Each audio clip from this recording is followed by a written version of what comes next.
આજ રવિવાર હતો, મેરડીમાના દર્શન કરવાના હતા એટલે ફાડરવાળા મેરડીમાના દર્શન કરવા આવતા રહ્યા. આજ કેટલી બધી ગરદી હતી. અમારે નાસ્તો કરવાનો હતો એટલે ભૂંગળા બટાકા ખાવા આવતા રહ્યા.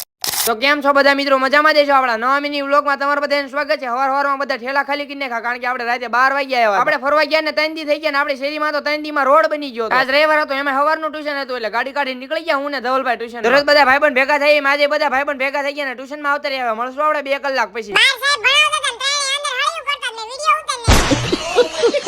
12 વાગી ગયા બધા ભાઈબંધ ટ્યુશન માંથી છૂટી ગયા, ગાડી કાઢી નીકળી ગયા બધા ભાઈબંધ પાછા ઘર. રહેવાને મોટી દુકાને બેહવાનું કીધું એટલે ધ્યાન રાખવા બી ગયા. મારે થોડોક સ્ટેટ નો ચોપડો બનાવવાનો બાકી હતો એટલે ચોપડો લખવા બી ગયા. નકરા ચોપડા લખવાના દાવે છે. 12મું ધોરણ ક્યારે પૂરું થાય છે? બધું લેસન પૂરું કરી નાખ્યું ને હાર્દિકભાઈ ને યશભાઈ અમારે નાસ્તો કરવા જવાનું હતું એટલે ગાડી કાઢી નીકળી ગયા. ત્રણે ભાઈઓ નાસ્તો કરવા. અમે ત્રણે આવતા રહ્યા બોટાદના પ્રખ્યાત બટેકા ભૂંગળા ખાવા. બધા બાકા જીકી બોલાઈ નાખ્યા, યશભાઈ ની જય બોલાઈ નાખી હો.